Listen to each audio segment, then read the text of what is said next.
प्यारे साथियों, नमस्कार। आज हम लोग वैदिक काल पर चर्चा करेंगे, जिसे हम वैदिक संस्कृति के नाम से भी जानते हैं। हम लोगों ने इससे पहले क्या पढ़ा? हमारी बातचीत मानव के उद्भव को लेकर शुरू हुई। आपको पता है, मैंने आपको बताया था कि मानव का उद्भव कैसे हुआ। तो हम लोगों ने मानव के उद्भव से शुरू किया और उस उद्भव के साथ फिर हम लोग पाषाण काल के तहत फिर हमने इसको बांट कर पढ़ा। पाषाण काल के बाद फिर हम लोगों ने ताम्रपाषाण काल देखा। ताम्रपाषाण काल के तहत हमने देखा कि मानव ने सबसे पहले तांबे का प्रयोग किया। ताम्रपाषाण काल के बाद फिर अगली टॉपिक हमारी नदी घाटी सभ्यता थी।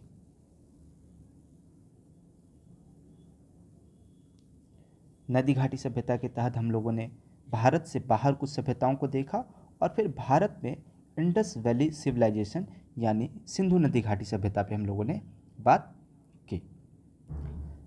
ये जो ताम्रपाषाण काल है, आप इसे यूँ समझें कि ये यहाँ से डेवलप होना शुरू हुआ और इस पीरियड में आकर यहाँ पर जो ये इंडस वैली सिविलाइजेशन बना और फिर ये आगे चल करके डिक्लाइन इसका हो गया। अगला जो टॉपिक हमारा वैदिक संस्कृति है, इसके तहत हम लोग क्या क्या देखेंगे? जो सबसे पहला तो आप समझिए कि जो वैदिक काल है, इसका टाइम पीरियड क्या है? इसका टाइम पीरियड है 1500 से लेके 600 BC। इसमें हम लोग पढ़ेंगे क्या क्या? तो सबसे पहले तो हम देखेंगे कि इसका नामकरण कैसे हुआ है। फिर हम देखेंगे कि आर्य कौन है।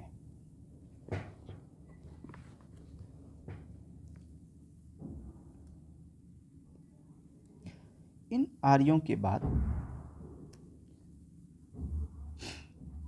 हम लोग इस काल को दो पार्ट में बांटेंगे।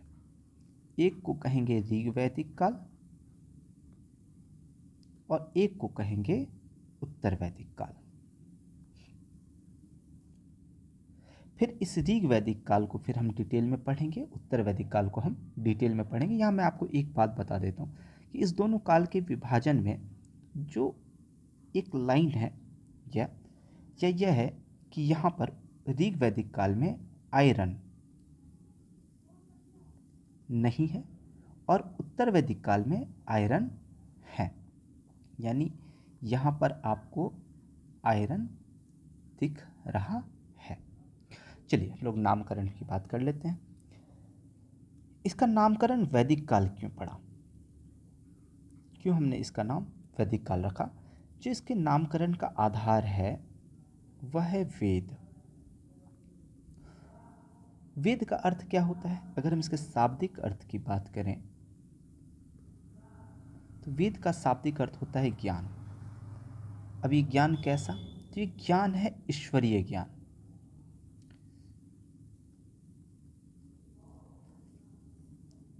यानी वेद का मतलब ईश्वरीय ज्ञान। और ये ईश्वरीय ज्ञान जो है, ये विभिन्न ऋषियों ने, अलग अलग ऋषियों ने ये लोगों तक पहुंचाया। तो एक तो आपको समझ में आ गया। दूसरा, इसे हम श्रुति संहिता भी कहते हैं। क्यों श्रुति संहिता कहते हैं? क्योंकि श्रुति का मतलब होता है सुनना और संहिता का मतलब होता है संकलन। यानी जिसे सुनकर संकलित किया गया, इसीलिए इसे श्रुति संहिता भी कहते हैं। 4 वेद हैं, आपको पहले से पता है कौन कौन से हैं। तो एक तो है ऋग्वेद, एक है यजुर्वेद, एक है सामवेद और एक है अथर्ववेद। ऋग्वेद जो है ये गद्य शैली में है, यजुर्वेद जो है ये पद्य शैली में है, सामवेद जो है ये गे शैली में है, इसका मतलब हुआ कि ये गायन शैली में है, और अथर्ववेद जो है ये गद्य एवं पद दोनों का मिला हुआ है।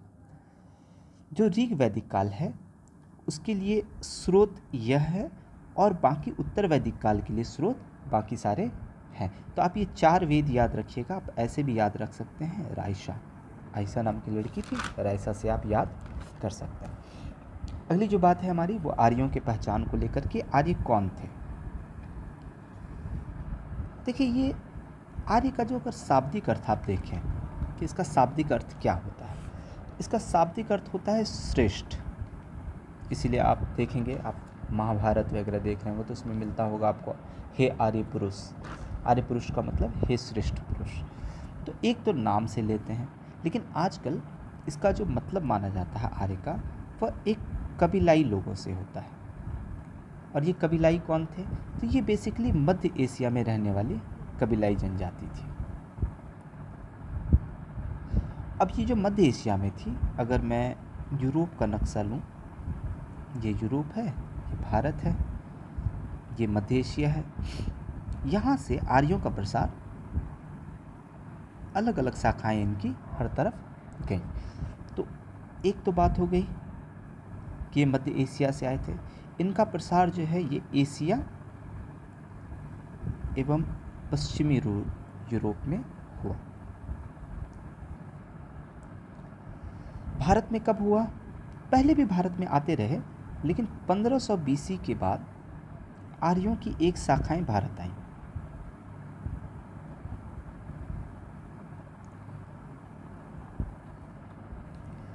कैसे पता करते हैं कि ये आर्य हैं, तो कुछ शब्द हैं जो भाषाई, वनस्पति, जो प्रयोग में ये वस्तु ला रहे हैं, इन सब के आधार पर ही ये डिसाइड किया गया कि ये मध्य एशिया से आए थे, क्योंकि मध्य एशिया की आज जो भाषाएं हैं, उस तरह की चीज़ें, वो हमें इसके बारे में बताती हैं। विद्वानों के बारे में कुछ विद्वान आर्यों को लेकर के अलग अलग बातें कहते हैं। जैसे मध्य एशिया, कुछ विद्वान कहते हैं कि भाई ये मध्य एशिया से आए थे। तो ये किसने कहा, तो मैक्स मुलर हैं, और ये सबसे मान्य माना जाता है कि ये मध्य एशिया से आए थे।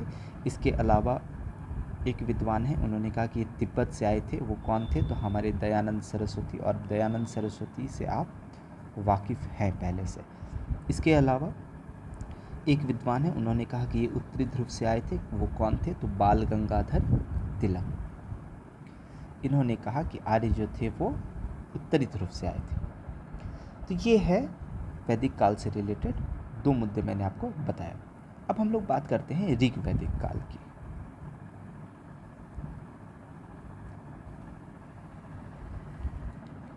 कैसे पढ़ेंगे ये ऋग वैदिक काल, सबसे पहले हम देखेंगे इस काल की जानकारी के स्रोत क्या है। और जब स्रोत देखेंगे तो हमारे पास दो स्रोत होंगे, पुरातात्विक स्रोत और साहित्यिक स्रोत। अगर हम पुरातात्विक स्रोत की बात करें कि इस काल के पुरातात्विक स्रोत क्या हैं, तो इस समय BRW यानी ब्लैक रेड वर, यानी कि काला लाल मृदभांड, यह जो है पुरातात्विक स्रोत के आधार पर मिलता है। साहित्यिक स्रोत में हमें इस कालखंड के लिए ऋग्वेद जो है वो हमारा सबसे प्रोमिनेंट साहित्य है, इसी से हमें इसकी जानकारी मिलती है। अगर हम इसके टाइम पीरियड की बात करें तो यह 1500 से लेकर के 1000 BC का टाइम पीरियड है। इसके अलावा हम क्या पढ़ेंगे, तो हम इसके भौगोलिक विस्तार की चर्चा करेंगे कि ये संस्कृति कहाँ तक विस्तृत थी। भौगोलिक विस्तार या प्रसार की बात करेंगे। इसके बाद हम लोग ऋग वैदिक काल की अर्थव्यवस्था, इस काल की राजनीति, इस समय का समाज, इस समय का धर्म, इन बातों पर चर्चा करेंगे। और यहाँ पर ख़त्म करने के बाद हम फिर उत्तर वैदिक काल को पढ़ेंगे। तो पुरातात्विक साक्ष्य तो मैंने आपको बता दिया। अब जरा हम लोग ऋग्वेद पे चर्चा कर लेते हैं कि ऋग्वेद क्या है, कैसे है।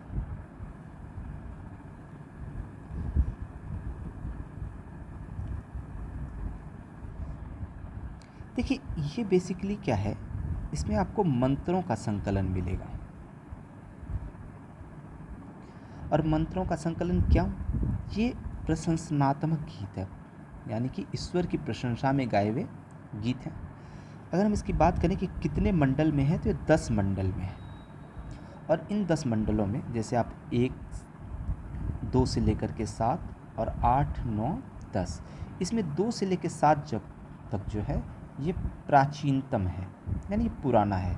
और ये 1, 8, 9, 10 ये नया ऐड किया गया है, यानी नवीन है, इसलिए इसको छेपक भी कहते हैं। छेपक का अर्थ होता है कि जो बाद में जोड़ा गया। अगर हम ऋग्वेद की शाखाओं की बात करें तो इसकी 5 शाखाएं हैं।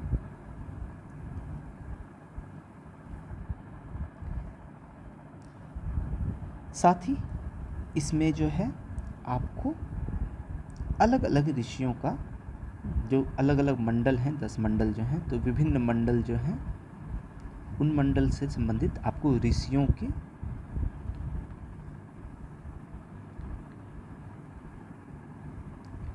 और इनको दृष्टा भी कहते हैं, मतलब जिनको ये ज्ञान दिखा उनकी चर्चा भी मिलती है। इसके अलावा आपको इस समय कुछ विदुषी महिलाएं भी देखने के लिए मिलती हैं। इनका नाम आप ध्यान रखिएगा। जो विदुषी महिलाएं हैं कौन कौन है, तो आपको मिलेंगी घोषा, अपाला, लोपा, विश्वारा, सिक्का, ये सब आपको विदुषी महिलाएं देखने के लिए मिलेंगी। इसके अलावा ऋग्वेद के बारे में और भी कुछ कुछ चीज़ें पूछ ली जाती हैं। जैसे पूछ लिया जाता है कि इसके तीसरे मंडल में, इसका तीसरे मंडल पे खूब प्रश्न पूछते हैं कि ऋग्वेद के तीसरे मंडल के बारे में थोड़ा बताइए। तो ये ऋग्वेद का तीसरा मंडल है, ये इसमें आपको गायत्री मंत्र मिलता है, ये आप ध्यान रखिएगा। और गायत्री मंत्र सूर्य को समर्पित है। कई बार ये सावित्री के लिए भी यूज़ किया जाता है, तो सूर्य और सावित्री दोनों ऑप्शन आपके पास होने चाहिए। इसके अलावा नवा मंडल है, उस पर भी चर्चा हो जाती है। नवा मंडल जो है ये सोम को समर्पित है, और सोम कहने का मतलब हो गया इनका चंद्रमा। आपको एक बात और ध्यान रखना चाहिए ऋग्वेद के बारे में कि यूनेस्को इसने ऋग्वेद को, जो हमारा ऋग्वेद है, इसको विश्व मानव धरोहर,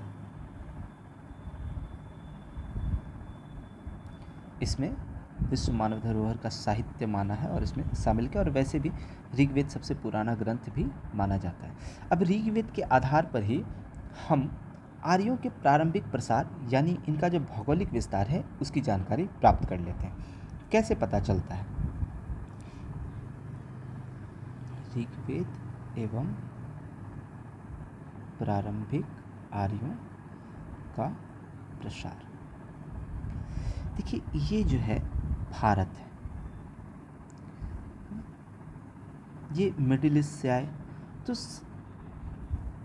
साधारण सी बात है कि ये इस इलाके में पहले आएंगे, है ना, इस इलाके में पहले बसेंगे। तो इन्होंने जो ऋग्वेद में लगभग इन्होंने 40 नदियों का जिक्र किया है।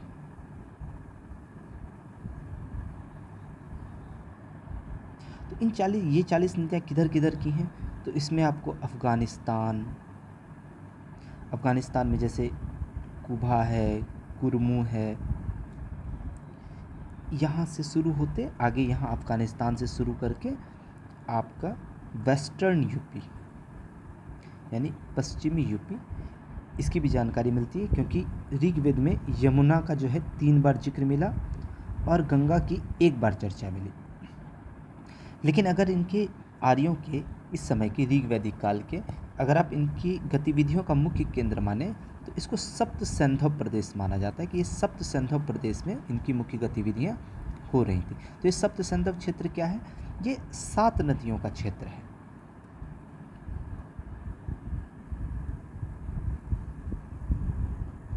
अब ये 7 नदी कौन कौन से हैं, इस पर कभी कभी प्रश्न पूछ लिए जाते हैं और उनके पुराने नाम पर प्रश्न पूछ लिया जाता है। तो कुछ के तो पुराने, आज के जो नाम है वही पुराने नाम भी हैं। जैसे एक नाम मिल जाता है सिंधु नदी, इंडस रिवर, तो आप तो आज भी इसका नाम इंडस ही है। ये आर्यों की जो थी ये सर्वाधिक महत्वपूर्ण नदी थी। ये बात हम कैसे कहते हैं कि सर्वाधिक महत्वपूर्ण नदी थी? क्योंकि ऋग्वेद में सिंधु नदी के लिए सर्वाधिक मंत्र मिले, तो इसीलिए हम कहते हैं कि ये सर्वाधिक महत्वपूर्ण नदी थी। इसके अलावा दूसरी जो नदी थी वो थी झेलम। इसके बारे में आपको ये ध्यान रखना चाहिए कि इसका जो पुराना नाम था वो था विदिस्ता। इसके अलावा आपको मिलेगा चेनाब, आज इसका नाम चेनाब है। और इसका जो पुराना नाम था वो था अस्किनी। इसके अलावा आपको रावी की चर्चा मिलती है और इसका जो पुराना नाम था वो था पुरुषनी। इसके बाद सतलज पंजाब में बहती है, आप जानते हैं। इसका पुराना नाम था सतुद्री। इसके अलावा ब्यास, पुराना नाम विपाशा, ये तो आपको याद ही रहेगा। इसके अलावा एक और नदी है, वो है सरस्वती नदी। इसको लेकर के फिर से चर्चा हो रही कि सरस्वती नदी ख़त्म हो गई, रह गई, लेकिन आपको यह ध्यान रखना है कि यह जो थी सर्वाधिक धार्मिक महत्व की नदी थी। अगर धार्मिक दृष्टिकोण से बात करें, धार्मिक दृष्टिकोण से इसका सर्वाधिक महत्व, इसके लिए नदी तमा, माते तमा ऐसे शब्द इस्तेमाल किए गए हैं। इसको प्रार्थना, कविता, बुद्धि, वाणी, इन सब की देवी कहा जाता है। इसके अलावा भी है कुछ क्षेत्र, इनके बारे में भी जानकारी ऋग्वेद में मिलती है। जैसे आपको अरब सागर की चर्चा ऋग्वेद में मिल जाती है, हालांकि बहुत कम है लेकिन है। इसके अलावा नर्मदा नदी, उसकी भी चर्चा मिलती है। विंध्य पर्वत जो है, इसकी भी चर्चा आपको मिलती है। तो इन सब चर्चाओं से हमें यह जानकारी प्राप्त होती है कि आर्य जो थे वो इस क्षेत्र में बसे हुए थे। ठीक है, अब हम इस काल की अर्थव्यवस्था के बारे में बात करते हैं। देखिए, ये जो आर्य थे ये मुख्यतः कबीलाई लोग थे। तो कबीलाओं का काम क्या होता है, आप आज भी कबीलाओं को देखेंगे तो ये घूमते फिरते रहते हैं, है ना। अब जो लोग घूमेंगे फिरेंगे वो कृषि ज़्यादा तो नहीं करेंगे, है ना। वो कृषि में क्या ही उपजा लेंगे, तो जो बहुत कम समय में उपज जाए वही उपजाएंगे। तो अर्थव्यवस्था के बारे में जो पहली बात आपको ध्यान रखनी है वो ये ध्यान रखनी है कि ये जनजातीय समाज थी, और जनजातीय समाज थी तो ये पशुपालन कर रहे थे। तो क्या ये कृषि को ज़्यादा महत्व दे रहे थे, तो आप देखें कि नहीं, कृषि की तुलना में पशुपालन को ज़्यादा महत्व देंगे ये।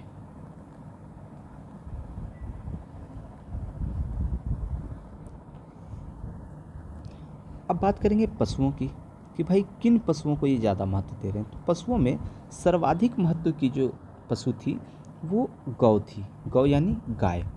लगभग इसका 176 बार ऋग्वेद में उल्लेख है। तो कुछ वर्ड भी हैं, जैसे कि आप देखेंगे कि युद्ध यानी वार के लिए ये लोग क्या वर्ड यूज़ कर रहे हैं, तो गोसु, गविष्ठी, गम्य। टाइम, समय की बात करेंगे, देखिए आप समय के लिए क्या यूज़ कर रहे हैं, तो गोंधुली। गोंधुली मतलब वह समय जब गाय वापस आ रही है, तो उसके लिए गोंधुली बेला आज भी इस्तेमाल होता है।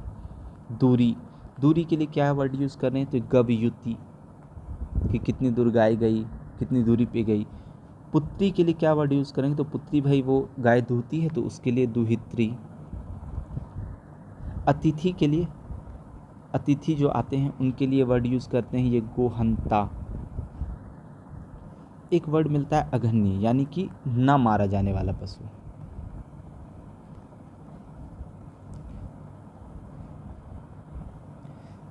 तो ये सारी बातें बताती हैं कि गाय इनके लिए बहुत महत्वपूर्ण थी।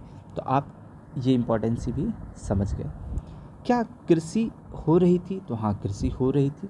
कैसे पता चलता है, तो ऋग्वेद का जो प्रथम मंडल है और चौथा मंडल जो है फोर्थ, इस दोनों में हमको 24 बार कृषि का उल्लेख मिलता है। तो कुछ टर्म मिलते हैं, जैसे क्षेत्र मिलता है, क्षेत्र का मतलब होता है भूमि।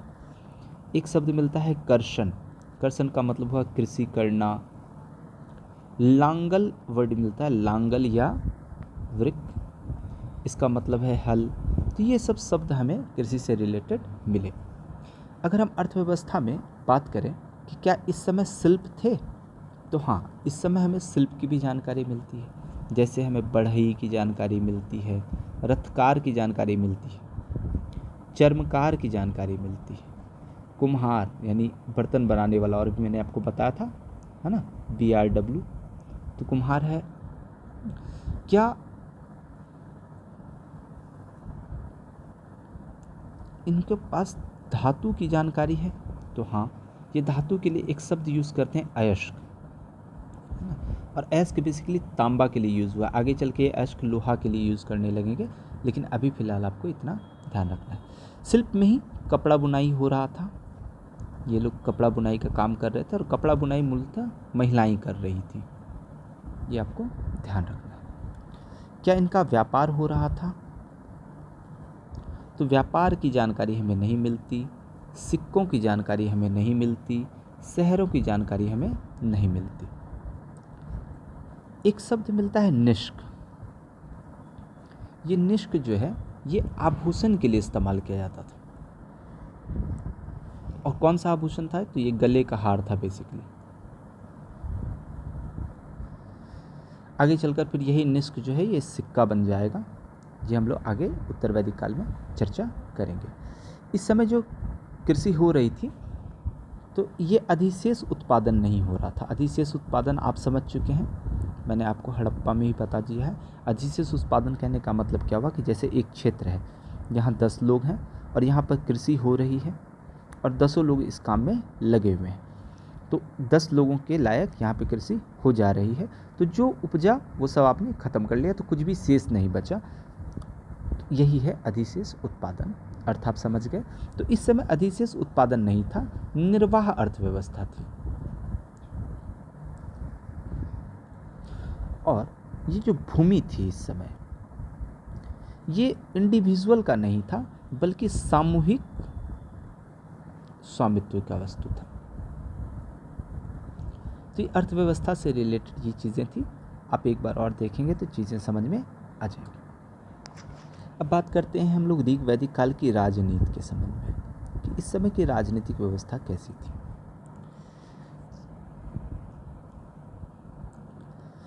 देखिए, आप जान रहे हैं कि ऋग वैदिक समाज जो था ये कबीलाई समाज था, और कबीलाई समाज जो होता है ये क्षेत्र पर शासन नहीं करता, यह लोक पर शासन करता है, यानी कबीले पर शासन करता है, और कबीला यानी कि जन उस पर शासन करता है। एक चीज़ मैं आपको और बताना चाह रहा था, जैसे एक इंडिविजुअल है ना, अकेला है, ये आपस में मिलेगा तो क्या बनेगा? परिवार। फिर ये कुछ परिवार आपस में मिल जाएंगे तो क्या बनेगा? ये बनेगा जन। और फिर मैं आगे आपसे जनपद और महाजनपद की चर्चा करूँगा। ये हो गया जन, जन मतलब कबीला, ठीक है। तो आप देखिए ना कि इंडिविजुअल से शुरू किए हम लोग, है ना, अभी हम लोग जन तक पहुँचे हैं, कबीले तक पहुँचे हैं, ठीक है।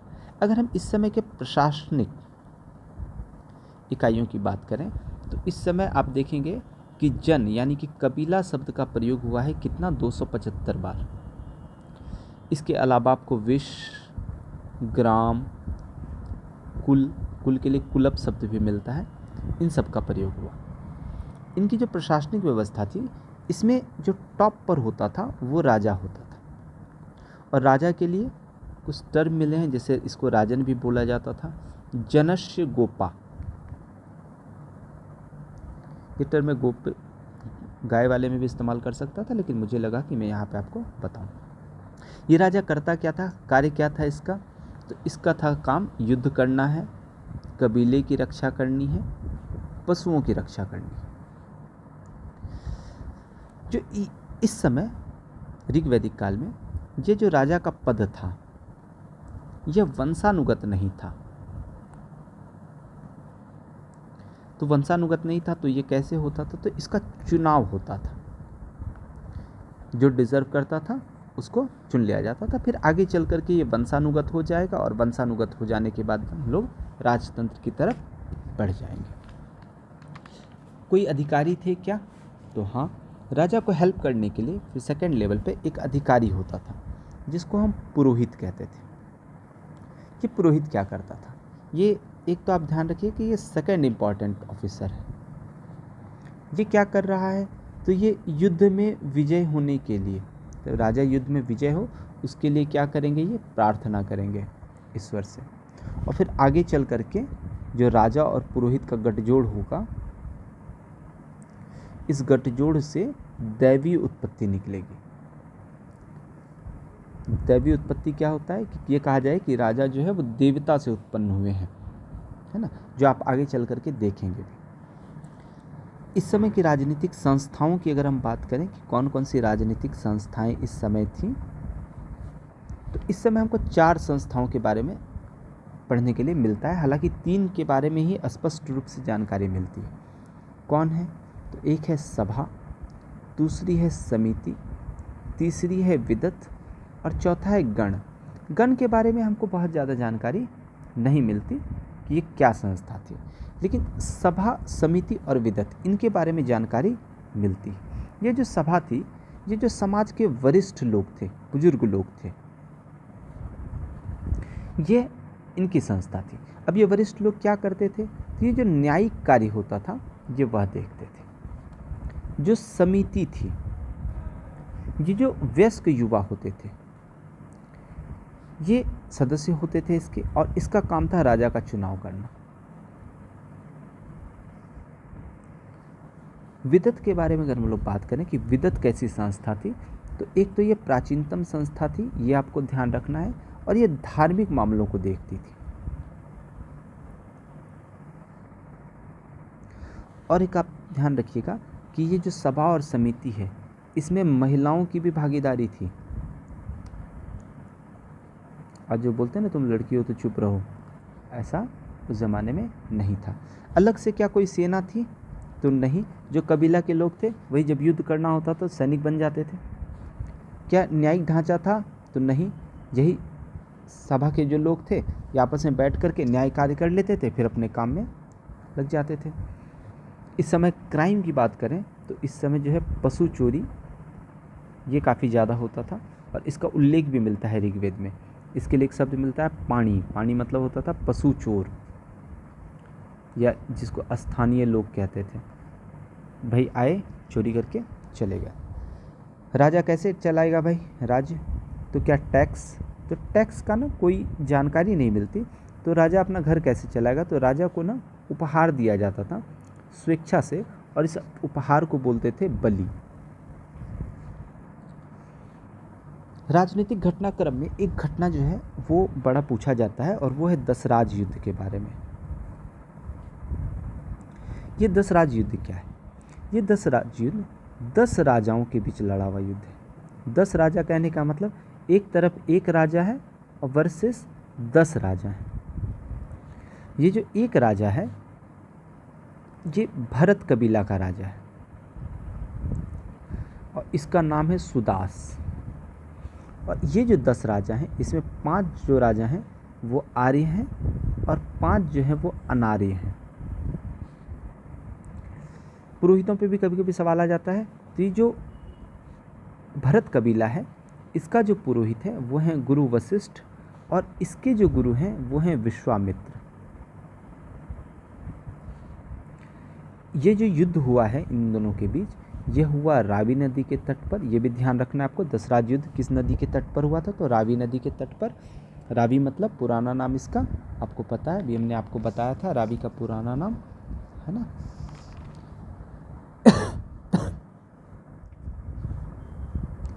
इस युद्ध में कौन जीता भाई? तो इस युद्ध में भरत कबीला जो था यह विजयी हुआ, आपको यह ध्यान रखना है। तो ये राजनीतिक व्यवस्था खत्म हुई। आपने अर्थव्यवस्था समझा, राजनीतिक व्यवस्था भी समझा। इस काल के सामाजिक जीवन की बात अगर हम करें, अगर हम इस समय के सामाजिक जीवन की बात करें, तो आप यह ध्यान रखेंगे कि इस समय आर्य एवं अनार्य इन दोनों के बीच संघर्ष जो था वो बना हुआ था। अनार्य के लिए क्या क्या वर्ड यूज़ होता था? तो दास होता था, दस्यु ये यूज़ करते थे, पाणी, ये सब अनार्यों के लिए यूज़ होता था। तो अनार्य हैं कौन? बेसिकली इनको माना जाता था कि ये अनासक हैं। अनासक मतलब जिनका चिपटी नाक है। इनको अदेवयु भी कहा जाता था, यानी कि जो वैदिक देवताओं में विश्वास नहीं करता, नहीं विश्वास करता, ये इंद्र में, वरुण में, इन सब में विश्वास नहीं करता। यह अयजमन है। अयजमन मतलब यह यज्ञ नहीं करता है। ये मृदवाक है, मृदु नहीं है, ये मृदवाक। मृदवाक मतलब कठोर बोलने वाला है ये। और समाज के बारे में ही, समाज से ही रिलेटेड एक पॉइंट और आप ध्यान रखिएगा कि ऋग्वेद का जो 10वां मंडल है इसमें पुरुष सूक्त है, और पुरुष सूक्त से हमें जो वर्ण व्यवस्था है इसके दैवीय उत्पत्ति के बारे में पता चलती है कि मुख से ब्रह्मा, बाहु से क्षत्रिय, जंघा से वैश्य और पैर से शूद्र का निर्माण हुआ। हालांकि ये छेपक माना जाता है, जैसा मैंने आपको बताया कि 10वां मंडल बाद में जोड़ा गया है, तो ये भी आपको ध्यान रखना है। एक और बात आप ध्यान रखिएगा, जो ऋग्वेद है इसकी जो भाषा है वह संस्कृत है और जो लिपि है आप लोग देवनागरी मार के मत आइएगा, यह ब्राह्मी लिपि है, ये ध्यान रखिएगा। समाज में ही अगर हम बात कर लें कि संयुक्त परिवार की अवधारणा थी। संयुक्त परिवार मतलब माता पिता, दादा परदादा, ये सब साथ में मिलकर रहते थे। समाज जो था वो पितृसत्तात्मक समाज था। इससे पहले हमने ऋग्वैदिक काल में देखा कि महिला उसमें क्लियर नहीं है, बट ऐसा लगता है कि वो महिलाएं मातृसत्तात्मक समाज है। ये पितृसत्तात्मक परिवार था, सभी लोग साथ में रहते थे। एक टर्म यूज़ करते हैं ये लोग, नृपृत्य। इसका मतलब क्या होता था, जो संबंधी हैं, रिलेटिव हैं, उनके लिए यूज़ करते थे। हालांकि ये पितृसत्तात्मक समाज था, लेकिन इस समय तक महिलाओं की जो स्थिति थी वो बहुत अच्छी थी। कैसे? तो आपने देखा कि ये राजनीतिक संस्थाओं में भाग ले रही हैं, है ना। आपने अभी कुछ विदुषी महिलाओं का जिक्र देखा था, यानी इनको शिक्षा का भी अधिकार है, इनको यज्ञ करने का भी अधिकार है। इसके अलावा विधवा विवाह, एकल एवं बहुविवाह। बहुविवाह कहने का मतलब क्या हुआ कि एक पत्नी बहुत सारे पति,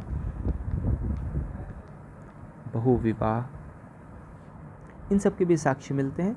इसके अलावा एक प्रथा चलती थी इस समय, नियोग प्रथा। नियोग प्रथा क्या है? जैसे मानिए एक्स नाम की महिला है, वाई नाम के पुरुष के साथ इसका विवाह हुआ, वाई का डेथ हो गया। अब ये एक्स अपना जीवन यापन कैसे करे, आगे जीवन ये कैसे चलाए?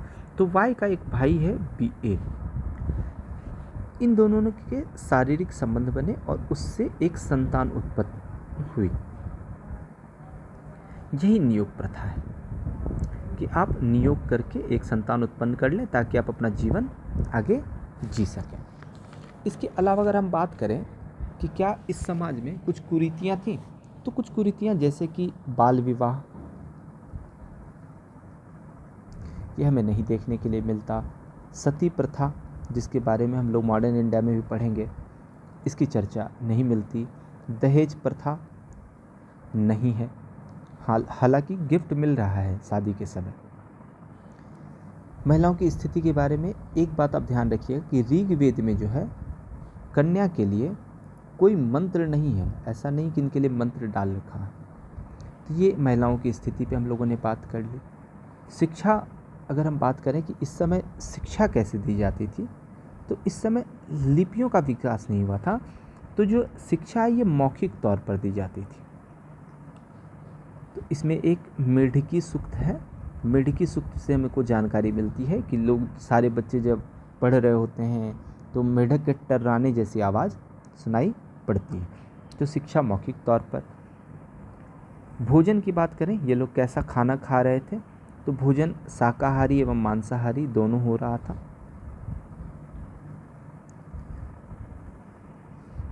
मनोरंजन की बात करें कि इस समय के लोग अपना मनोरंजन कैसे कर रहे थे, तो ये घुड़दौड़, शिकार, जुआ खेलते थे, वीणा, बांसुरी, ढोल, ये सब हमको मिले हैं। दास और गुलाम की जानकारी मिली है, लेकिन इनको उत्पादक कार्यों में नहीं लगाया जाता था, ये आपको ध्यान रखना है। तो समाज भी आप समझ गए। इसके अलावा इस टाइम पीरियड के धर्म की बात करें हम, तो यह जो समाज था यह बहुदेववादी समाज था। बहुदेववादी कहने का मतलब ऋग्वैदिक काल में भी हम लोगों ने देखा था कि एक से ज़्यादा देवता, और साथ में ये प्रकृति पूजक थे। अगर हम देवताओं की बात करें तो इनमें जो सर्वाधिक महत्व के देवता मिलते हैं वो इंद्र हैं। इनको युद्ध का देवता माना जाता है। इनको पुरंदर भी कहा जाता है, पुरंदर मतलब किला तोड़ने वाला। इनको बादलों का देवता कहा जाता है। और इंद्र के लिए ना 250 सूक्त हमको मिलते हैं ऋग्वेद में, तो ये आपको ध्यान रखना है। इसके बाद जो अगले देवता हैं वो हैं अग्नि देवता। इनको मध्यस्थ देवता माना जाता था। मध्यस्थ देवता मतलब आप अगर अग्नि में कुछ भी समर्पित करते हैं तो वो देवताओं के पास पहुंच जाता है। ठीक है, और आप कैसे भेजेंगे, तो ये यज्ञ के माध्यम से भेजेंगे। अग्नि के लिए आपको 200 सूक्त मिलेंगे इसमें। इसके अलावा आपको वरुण, इनको जल एवं समुद्र का देवता माना जाता था। इनको रीत यानी कि नैतिक नियम उसका देवता माना जाता है। सोम, कहीं कहीं इनके लिए चंद्रमा शब्द भी इस्तेमाल होता है, कहीं कहीं ये वनस्पति के देवता भी माने जाते हैं। इसके अलावा आपको मरुत तो आप जान ही गए, मारुति नंदन यानी आंधी के देवता हैं ये। इसके अलावा आपको पूषण मिलेंगे। पूषण जो है ये क्या करते हैं, ये जो पशु जाता है अगर ये भटक गया है तो उसको रास्ता दिखाते हैं। तो ये देवताओं की बात हो गई। देवियों की बात कर लेते हैं जरा हम लोग। तो देवताओं की तुलना में देवियों का ना कम महत्व है, ये आपको ध्यान रखना है। कुछ देवियों की चर्चा मिलती है जैसे उषा, अदिति, पृथ्वी। उषा का मतलब जानते हैं, प्रातः काल होता है, तो ये प्रातः काल की देवी हैं। अदिति जो हैं देवताओं की माता हैं, इनकी चर्चा मिलती है। इस समय जो है स्तुति पाठ, जो देवता हैं इनको प्रसन्न करने के लिए, खुश करने के लिए स्तुति पाठ की जाती थी। आज भी होता है, आप आरती करते हैं। और ये स्तुति पाठ कैसा, तो सामूहिक, देखते हैं आरती जब होती है तो सामूहिक आरती की जाती है। व्यक्तिगत तौर पर भी होती थी, लेकिन जो सार्वजनिक स्तुति पाठ था ये ज़्यादा लोकप्रिय था। इसके अलावा आप जान रहे हैं यज्ञ हो रहा है, कर्मकांड का प्रचलन है, पूजा, इन सब का जो है ये जो उद्देश्य है कि ये क्यों कर रहे हैं, तो याद रखिएगा ये आध्यात्मिक शांति के लिए नहीं हो रहा, अध्यात्म की प्राप्ति के लिए नहीं हो रहा, बल्कि भौतिक प्राप्ति के लिए हो रहा है। क्या कह रहे हैं भाई, हमको जो है पुत्र दे दो, हमको घोड़ा दे दो, हमको गाय दे दो। इसके अलावा आप एक बात और ध्यान रखिएगा कि जो ऋग्वेद है इसमें 16 प्रकार के पुरोहित की चर्चा मिलती है। आज आप सिर्फ एक प्रकार के पुरोहित जानते हैं जिसको आप ब्राह्मण कहते हैं। ब्राह्मण इनमें से, इन 16 में से एक थे, ये आपको ध्यान रखना है। और इस समय जो है वर्ण व्यवस्था के बारे में आप ध्यान रखिएगा कि इस समय की जो वर्ण व्यवस्था है ये जन्म आधारित नहीं है, क्योंकि ऋग्वेद में ना एक श्लोक मिलता है हमको जिसमें ये कहा गया है कि भाई मैं कवि हूँ, मेरी माता अनाज पीसती हैं, तो सभी वर्णों का सामंजस्य था। तो इसको आप इस तरह समझ लें कि इस समय जो है समाज ऐसा है, ये यहाँ से इसमें जा सकते हैं, ये इसमें जा सकते हैं, ये इसमें जा सकते हैं। तो ये ब्राह्मण क्षत्रिय हो सकता है, क्षत्रिय वैश्य हो सकता है, ठीक, ये चीज़ें थी। तो यहाँ तक आपको ऋग्वैदिक काल के बारे में जो जो जानकारियाँ देनी थी मैंने आपको दी। आपको अगर समझ ना आया हो तो आप मुझे कॉल कर लीजिएगा या आप मैसेज कर लीजिएगा, मैं आपको उन चीज़ों को और अच्छे से एलिब्रेट कर दूँगा। बहुत बहुत धन्यवाद।